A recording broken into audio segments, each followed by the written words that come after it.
All right, so in this video, I'm talking about rounding and upper and lower bounds, and this kind of ties into significant figures from before. What you're thinking about is what sort of numbers could be rounded to this value. So, for example, if I have a ruler and I measure something as 10 inches, with my ruler and with my eyes, I'm not able to get super precise. Okay.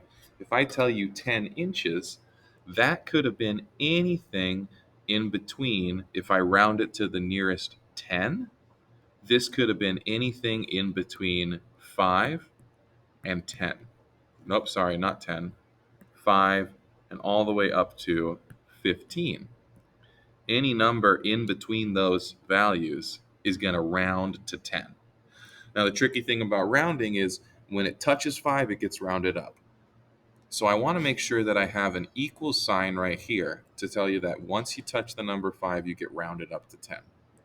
If I touch the number 15, though, it gets rounded up to 20. And so I'm going to write it with just a less than symbol. So this is our lower bound, and then this is our upper bound. Okay.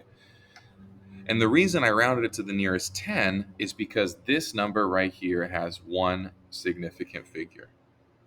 If I had a different number like this, like 11 inches, now it has two significant figures.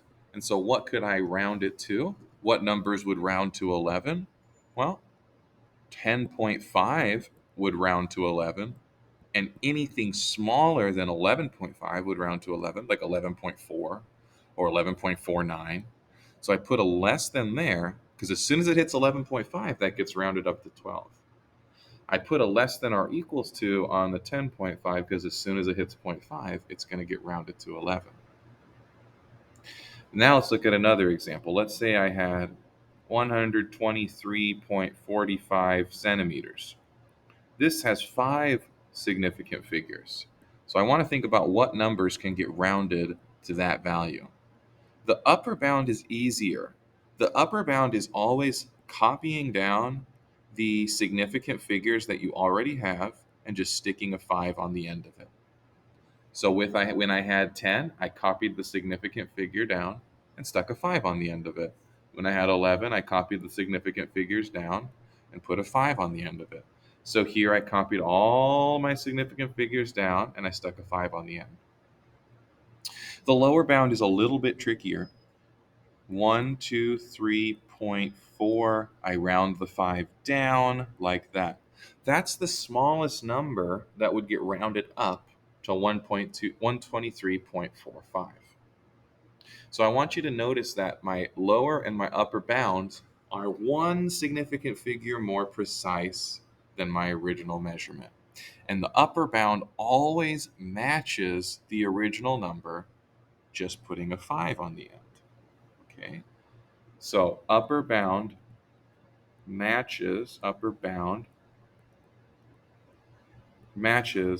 the original number with a 5 at the end. The lower bound you got to think about a little bit more. It's going to match most of the original number. It's just not going to match the last significant digit.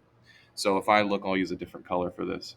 If I look at number 11, the 1 does not match, turns down to a 0. If I look at the 123.45, the 5 does not match, it gets rounded down to a 4. If I look at the 10, this number does not match, it gets rounded down, you can imagine, to a 0.5 right there. So the lower bound, you're rounding it down.